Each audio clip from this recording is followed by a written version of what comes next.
Welcome to the complete animation of Mrs. Brisby from Don Bluth's 1982 masterpiece, The Secret of NIMH.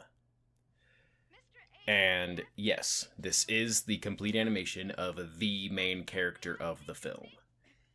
Like, holy cow, this is going to be long, so just be forewarned, this is a long video.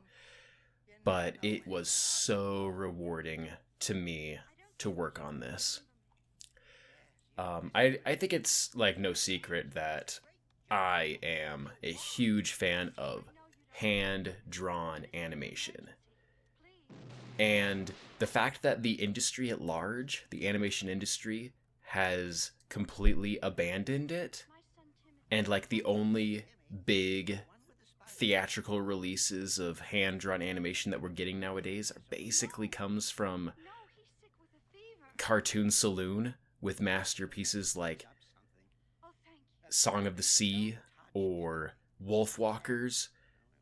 Like, since we're only gonna be getting stuff like that from one studio now, and that's what, once every 3 years basically, I have found a deep appreciation for going back and looking at the animated movies of yore.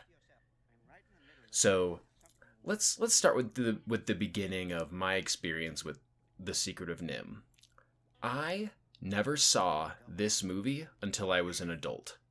When I was little, probably between 6 and 8, around that time, one of my cousins, she had The Secret of NIMH too. And we watched that, and I didn't think too much of it, but it kept on referencing to events in this first movie. And I was young and experienced, didn't have a, refined palate. I didn't think much of The Secret of NIMH 2, and it didn't make me really want to go and see the original one. Fast forward to, I think it was the summer of 2016. There I am, an adult, in my early 20s, and it turns out that I was actually hired by the aunt and uncle of that cousin who showed me The Secret of NIMH. I was hired to house it for them while they were gone to take care of their pets. And they had a, big collection of DVDs and things. And so, in fact, I think I watched it on Netflix. Yeah, I watched The Secret of NIMH for the first time on Netflix. And I didn't really think much of it then either. I don't know why. But when I finally got around to just getting the Blu-ray, sitting down in front of, I've got a fairly nice TV, and watching it all the way through, this time, it was magical. The Secret of NIMH is a masterpiece. Oh my goodness. And this further solidifies an opinion that I have. I have an opinion that the first time you watch a movie and you like it, chances are, if you watch it again years down the line, you'll like it again. But if you don't like a movie the first time, that does not mean that the movie is bad, because it's like, what is the mark of a good movie? It's all subjective, so the only thing that matters is your opinion. And so when your opinion has the opportunity to change for the better, all of a sudden a movie that you didn't think was very good to begin with, you can watch it again later and you can really like it. And that's what happened to me with The Secret of NIMH. This is also one of the reasons, I guess this is sort of tangentially related, but I think that movie critics are the biggest waste of time. It's like, do you know how many movies there are that I absolutely adore? Movies that I think are the bee's knees. that are critically panned. It's like Rotten Tomatoes. Rotten Tomatoes is useless for me. And it's not because the website is bad. Like the website does exactly what it says on the tin. It aggregates a bunch of critic scores to say, yep, here's the percentage of critics that recommend or don't recommend this movie. And it turns out that my tastes vary wildly away from what critics do. And so, yeah, like if I had immediately dismissed The Secret of NIMH, years back, as being something that I didn't, really think that much of, I would be robbing myself of the opportunity to come back later and be like, you know what? I'm going to give this movie another whack and be like, what the heck? How did I not see this before? This movie is great. And one of the best things is on the Blu-ray copy that I have, it has a special feature that was made for an earlier DVD release, but they included it in the Blu-ray. But in there, it had an interview with Don Bluth and one of the other big wigs who worked on this movie. And that interview, oh my goodness. So it's like, in this day and age, maybe it's just like about the circles that I run in, but in the circles that I run in on the internet and things, I hear a lot about indie video game developers. People who make a game because they want to. Like, they're not trying to follow industry trends. They're trying to make the game that they want to make. And a bunch of those stories have like just huge tales of sacrifice. The sheer amount of sacrifice that indie video game developers often go through in order to get their projects going. They work themselves to the bone for years. They have to resort to kickstarting in order to secure funding to finish the project. It's like, yeah, Don Bluth did that in the late 70s, early 80s. There was no Kickstarter. There was no internet to drum up hype. There was no, basically, yeah. So the general story, and I might get some of the details wrong, is that Don Bluth was an animator at Disney, had been for years. He worked on a lot of movies. Like, if you look at his filmography, he worked on a ton of, the classic Disney stuff. I'm talking The Many Adventures of Winnie the Pooh. I'm talking The Fox and the Hound. Like, that era, Don Bluth worked on. And he was not satisfied with how animation was being done at Disney. He felt like they weren't doing things the way that he thought they should. And so what did Don Bluth do? He left Disney. And he didn't go alone. He took a lot of animators with him. And he worked on other projects. One of them, Banjo the Woodpile Cat, was made as a direct-to-TV movie. Not direct-to-video, direct-to-TV. It's amazing that movie has been preserved and you can watch it now. But yeah, so he left with a lot of animators and they all worked together on this, The Secret of NIMH. This was a project they believed in. In the interview, he talked about how the teams of animators, a bunch of them, they didn't have enough office space for all of them to work. So a bunch of them would show up to the office in the morning, drop off their completed pieces, pick up the stuff that they were going to work on the rest of the day, and then go back home and work on it on their own. There were animators who like, in order for the project to meet its deadlines, they would have to work overtime. Like, there would literally be no way to finish this without them working those many hours. And they did. And they didn't get paid overtime because they simply could not afford to pay them overtime. There just wasn't enough money for it. And money was so tight that some of the higher-ups, Don Bluth included, they elected to mortgage their own houses so that they could drum up enough money to keep the project going. Like, the sheer level of sacrifice that people made in order to make this movie is nothing short of astounding. And it shows. Oh my goodness. Like, you can just tell when animators are taking pride in their work.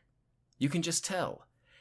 And just the sheer amount of detail that this movie has is incredible. Oh my goodness. Like, I feel like watching this movie on a VHS cropped to a 4:3 aspect ratio probably robbed it of so much of what it had.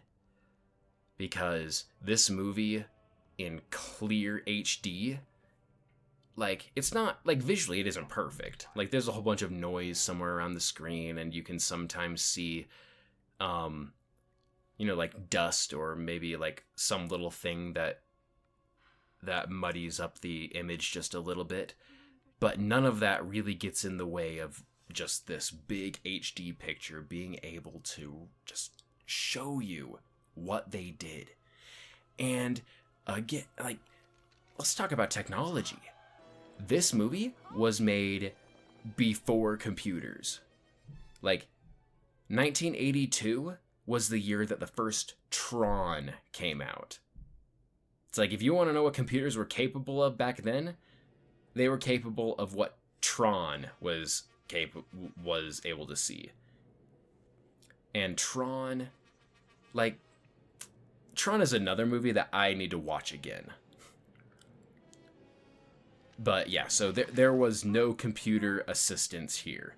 What this movie was hand-painted, hand-drawn backgrounds and characters on cells. It's like, sometimes you can tell that what you're looking at is literally what it is. There are some scenes where it's like, oh, right there, you can tell this is a hand-drawn image on top of a clear sheet that has then been painted. Like, oh man, I just thought of something. If I had the opportunity to buy a cell from this movie, an original cell, one of the actual things that ended up getting into the movie, would I? I would. How much would I be willing to pay for it? Ooh, I want to say like $300 or $500. Yeah, I would pay $500 to get one pristine, glorious cell from this movie. I guess it depends on the frame. If it's like, a less awesome frame that doesn't have like a good pose or something, maybe I wouldn't pay that much. But like, if I could get an original cell of an absolutely incredible frame of this movie, I would. And I'd pay $500 for it. And it's like, so I guess fair warning for the end of this video, I went ahead and rewatched the DVD release of The Secret of NIMH 2 and included all the footage of Mrs. Brisby in that one. And I guess it's a alright time to talk about animated sequels. Some people just dismiss animated sequels. It's like, oh, all animated sequels equal bad. And I don't think that's fair. I think that there is a reason why some people have that opinion. Like, some of them are not good. And, like, The Secret of NIMH 2, I watched it and it's like, yeah, this ain't great. And it's like, and it's like, why is that? And I think the reason why is because The Secret of NIMH 2, Timmy to the Rescue, that's gotta be the most cringe title ever. I mean, like, The Secret of NIMH on its own is a title that could be anything. It's a little bit mysterious. If you read it, you're like, NIMH? What does that mean? And the movie does a good job of revealing what it is, and even after the reveal, it still is a bit mysterious. But The Secret of NIMH 2 ain't great. And one of the things that makes it not great is it's one of the early digitally hand-drawn animated features out there. It's like the early Land Before Time sequels, and the first two, maybe three, I don't know, but at least the first two Swan Princess direct-to-video animated sequels. Those, even though they might have like a similar overall quality to The Secret of NIMH 2, they at least were all hand-drawn. And those early hand-drawn animated sequels, straight to video, those have an undeniable charm. Like, the first four animated sequels to The Land Before Time, they are special because of they are higher budget. It's like they are better than anything you'd see on TV, though not as good as anything that you'd see going to theaters, but it was all hand-drawn with physical objects. And that's what this Secret of NIMH does. You can tell so often that that is a painting, and it works. And a bunch of animated sequels just they don't seem to have any passion in them. And that's because they didn't. They were written to cash in on a previously mildly successful IP at the lowest budget possible, and all the animation was done overseas. It was all contract work. And a bunch of the time, it is hard to have contract work that looks and feels, good. And so, going back to the present animation, here, with the original Secret of NIMH, all of this was done in-house. This was all done by the real McCoys. People who love their craft and are willing to sacrifice in order to have it be as good as it was. It's like all those straight-to-video sequels that were all animated overseas. It's hard to imagine that those studios had a whole lot of unpaid overtime willingly done by the employees. But this movie, you can see why they did it. Oh, this movie's gorgeous. And yeah, so let's start talking about the character Mrs. Brisby. Mrs. Brisby is basically the antithesis of Hollywood demanding strong female characters. It's like it's like they have an overreact. It's like the industry has an overreaction to so many years of movies like Cinderella and Snow White, where in those movies, fair enough, those characters kind of exemplify, the worst bits of, toxic masculinity looking down on women, straight up. Yeah. So, come on. In Snow White, she literally falls into a place and she's just like, well, the only thing I can do is all the chores, clean this place up, cook the food. It's like, yeah, so, fair enough that people look at that and be like, we don't want to distill women down to just that. So, fine. But then, when people demand strong female characters, what do they want? Like, a bunch of the time, they just start to make female characters that are start to exemplify the characteristics that are, often attributed to men.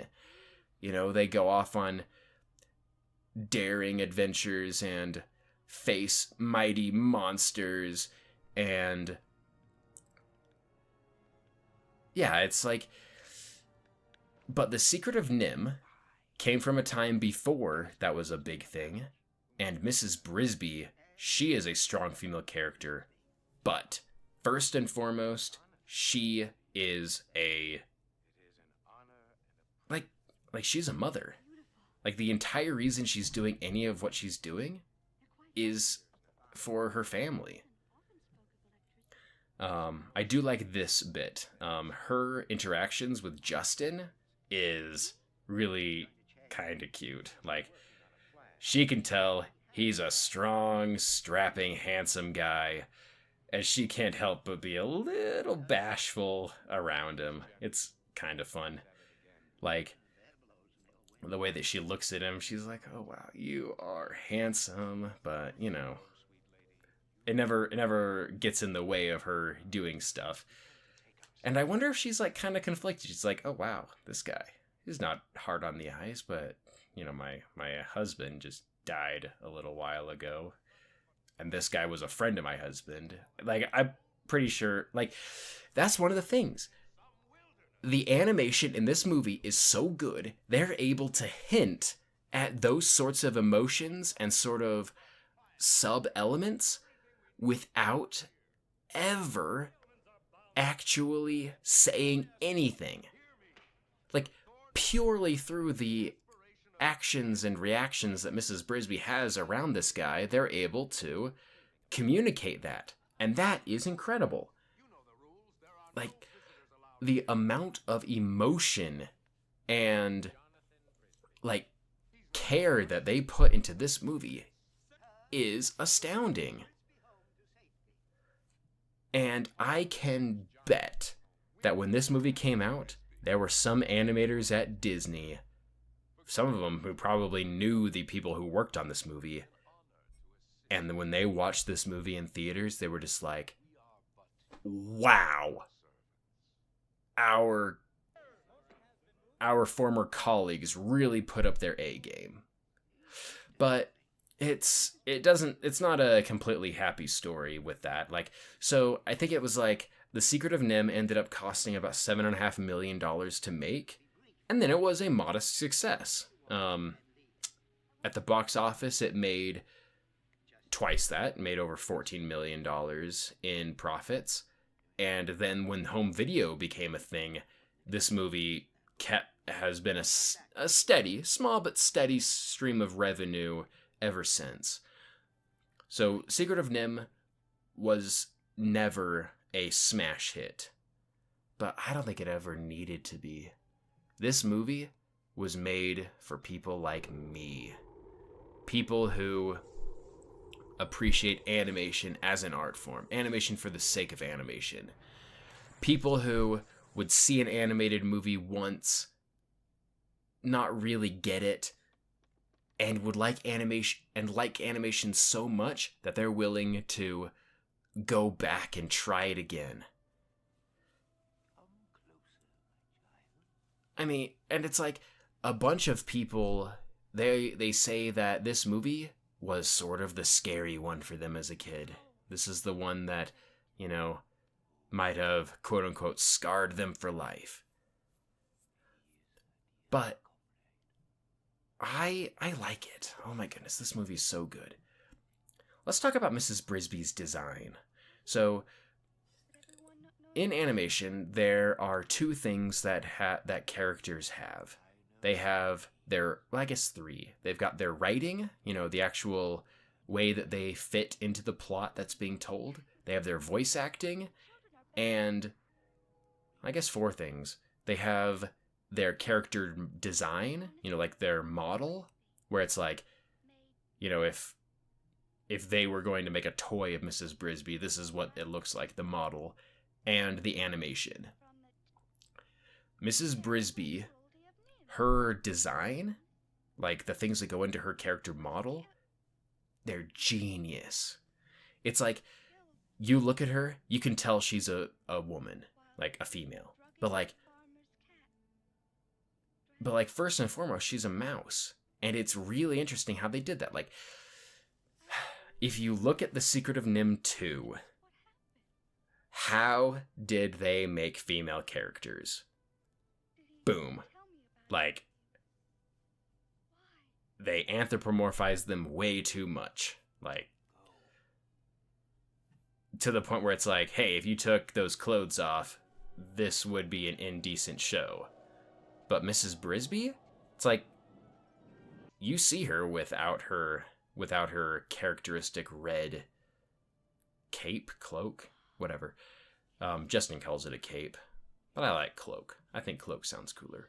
But like you see her without it, it's like, oh wow, she is a mouse. And that's one of the genius things about this movie. There is the time when she removes her cloak to go in and do something, and the desired effect is immediately works. It's there to make her feel vulnerable, to really accentuate how vulnerable she is. And that's one of the things that I really like about this movie, watching it again, is how absolutely incredible of a job they did making Mrs. Brisby feel like a small, vulnerable creature in a big world that could easily crush her. And she doesn't whine about it. She doesn't scream in terror. It's just she deals with it about as well as anyone could hope to. And this movie's so good. So the overall narrative, it doesn't seem to be that clear. It's like, but I think that was sort of intentional. This movie understood that they didn't have the budget to make a movie of the quality that they wanted that would be able to explain everything the way that would, explain everything. And so they made very clever writing choices where even by the end of the movie, there are a bunch of questions unanswered. But this movie realizes you don't have to answer every question. You don't have to explain every little detail. And it's like animation, frame for frame, is one of the most expensive forms of visual media. This scene right here this bit right here where she says, I volunteer to do the dangerous thing. And then she's running around this natural bridge in front of a waterfall. The way that she interacts with just what she's stepping on while she's also just, being inside her own head right here. It's so good. It's like people who enjoy animation for the sake of animation, and when they see something like, whoa, that looked really good, and then they rewatch that segment over and over and over again, this movie is perfect for people like me. And also, this character, Jeremy, there's a lot of J names in this movie. Jeremy the Raven, or Crow, or whatever he is, and Justin the Rat, and Jonathan, Mrs. Brisby's late husband. So good. And this little scene right here, this is one of the things that I watched over and over again, where she's like trying to be a little extra stern with Jeremy, getting him to go and do something. Like the facial expressions she makes, in fact, there was a time before when she was trying to do something and like she was almost like flirting with Jeremy, just like the way she was giving him some looks and, toying with the piece of cloth that he was wearing. Like, yeah, Mrs. Brisby, she's got something.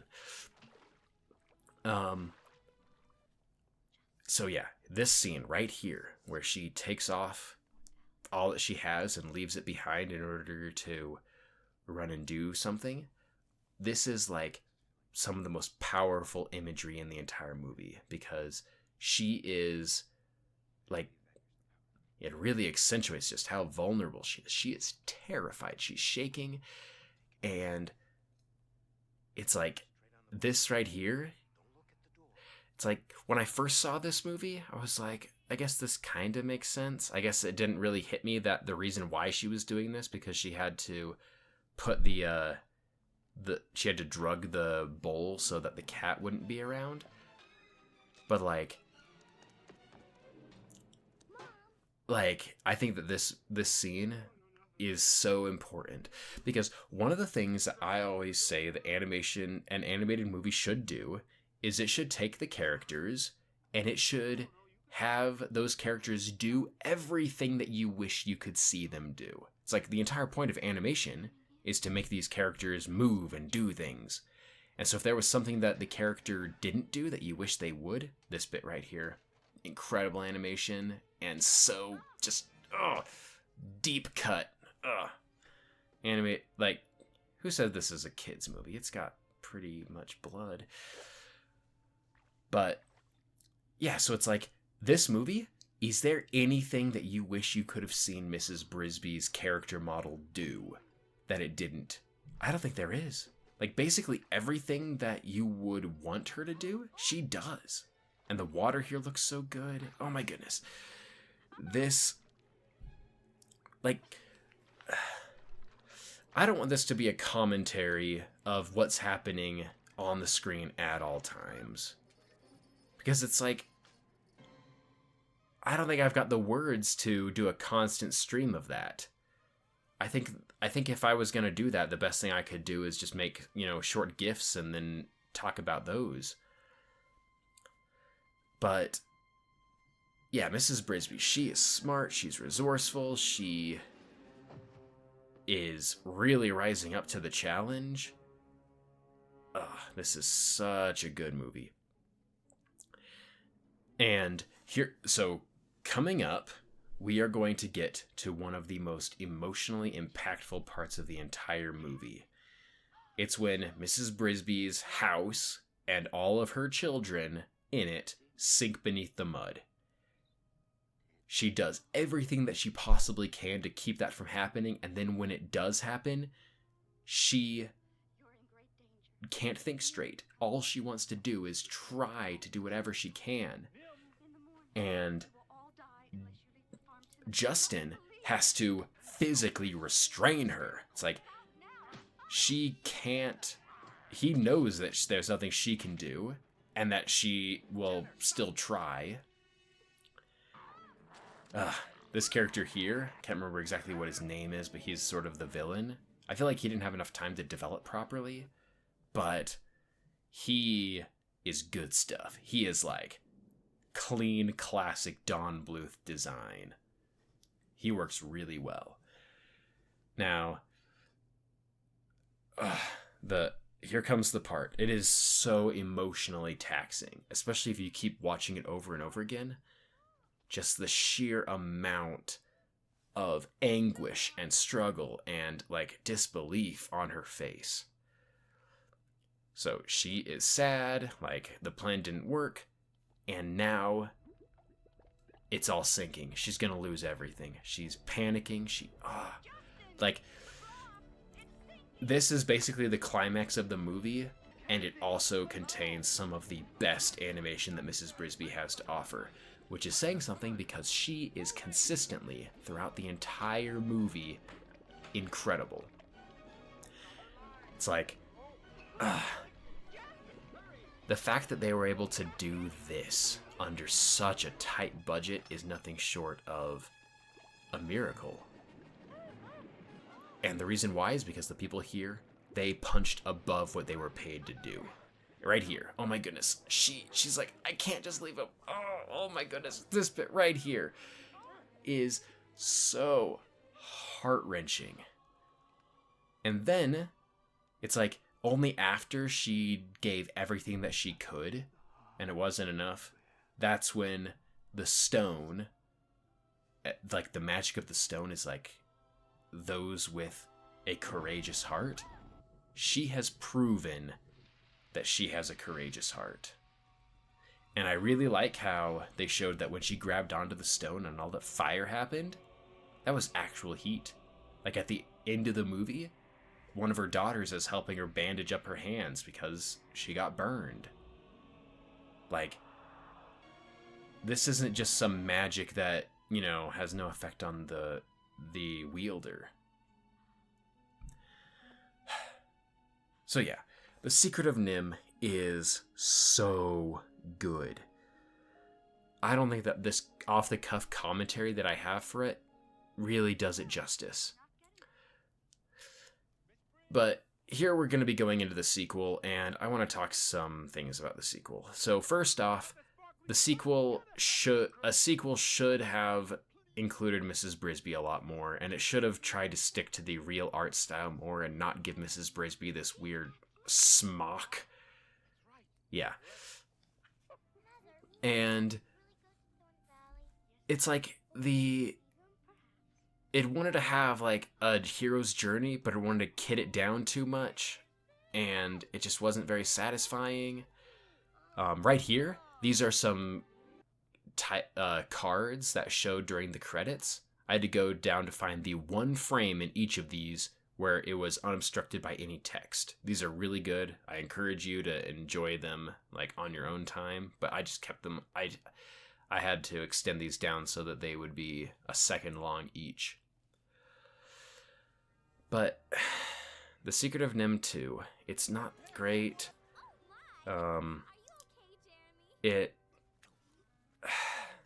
Yeah, it's like, I am firmly of the opinion that animated sequels can be brilliant. Like Bambi 2. Bambi 2 is so good. The Fox and the Hound 2.